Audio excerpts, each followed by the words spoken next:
హుస్సేన్ సాగర్, గండిపేట చెరువు, దుర్గం చెరువు, హిమాయత్ సాగర్, షఫీల్గూడ చెరువు, అల్వాల్ చెరువు, రామంతపూర్ చెరువు, షామీర్పేట చెరువు, సరూర్నగర్ చెరువు, అమీన్పూర్ చెరువు, జీడిమెట్ల చెరువు, ఐడియల్ చెరువు, బంజారా చెరువు, ఇబ్రహీంబాగ్ చెరువు, మంత్రాల చెరువు, కొత్త చెరువు, ఐడిపిఎల్ చెరువు, అస్మత్పుర చెరువు, బాలాజీనగర్ చెరువు, కౌకూర్ చెరువు, సూరారం చెరువు, లింగం చెరువు, వెన్నెలగడ్డ, ప్రగతి నగర్, కాప్రా, కీసర, పూడూరు, ఎల్లమ్మపేట, మేకంపూర్, నల్ల చెరువు, పల్లె చెరువు.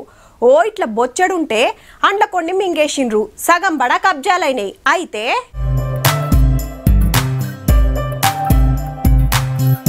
రైట్, కూకట్పల్లి నల్ల చెరువు కూడా కబ్జాలకెళ్ళి బయటపడ్డదుల్లా. మొన్నటిదాకా 16 ఎకరాలు ఉంటే ఇప్పుడు 30 ఎకరాలు అయింది. మళ్ళా అంటే డబల్ అయినట్టే. పెద్ద చెరువును పట్టించుకోకుంటే అటు కొంత ఇటు కొంత ఎవ్వల కందిన కాడికి వాళ్ళు అమ్ముకుంటే మొత్తం అంతా అయి ఉండే. ఎకేజీ ల్యాండ్సే కన్వర్ట్ అయిపోయి ఇప్పుడు ఇట్లా కాలనీలు ఏర్పడిపోయినాయి. ఏర్పడిన తర్వాత ఇట్లా చెరువులు అనేది కుజ్జిపోయేసరికి ఎవరికి కూడా అసలు వాటర్ పోవడానికి వీలు లేకుండా ఆ కాలనీలు మునిగిపోతున్నాయి. వరద నీళ్లు చెరువులకు వచ్చే తొవ్వలు బంద్ అయ్యేట వరకు కాలనీలే చెరువులై మస్తు తిప్పలుండే ఆనకాలం వస్తే. ఈ నడుమ హైడ్రాకు కంప్లైంట్లు అందుతోటి రికార్డులు మారేసి బుల్డోజర్లు దింపిండ్రు.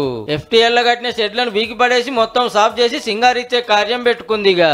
ఊడిక తీసుడుతోటి ఇంకింత లోతైంది, పెద్దగా అయింది.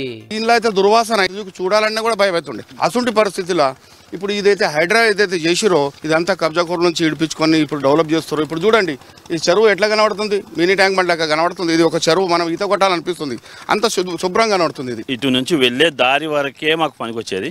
ఇప్పుడు ప్రశాంతంగా ఒక ట్యాంక్ బండ్కి వెళ్ళి మేము ఎట్లయితే సంతోషంగా హ్యాపీగా పిల్లల పాపలతో ఉండగలుగుతాము అలా పార్కింగ్ అవి చేస్తాం. చుట్టూరా పచ్చటి మైదానాలు, వాకింగ్ ట్రాక్లు, పార్కులు, ఓపెన్ జిమ్ సౌలతే కాదు పడవలు కూడా తిప్పాలని డిసైడ్ చేసిండ్రు. ఓ నెల రోజులైతే పనులే ఓడుస్తాయి, ఓపెనింగ్ పండుగ ఉంటది. ఆల్రెడీ అంబర్పేట బతుకమ్మ కుంటను బతికిచ్చిండ్రు. పాత బస్తీల బుమ్రుక్ చెరువుకు జీవం పోస్తున్నారు. కూకట్పల్లిలో నల్ల చెరువు మీద నజరేసిండ్రు. ఇది కాగానే మాదాపూర్, తుమ్మడికుంట, ఉప్పల్ నల్ల చెరువులను డెవలప్ చేస్తారట. ఈ తీర్ల చెరువులు, కుంటలు, పార్కులు కాపాడి కబ్జాలను ఖతం చేస్తున్నందుకే పట్నం పబ్లిక్ అంతా హైడ్రాకు పబ్బతి పడుతున్నారు అన్నట్టు. జై హైడ్రా, జై హైడ్రా, జై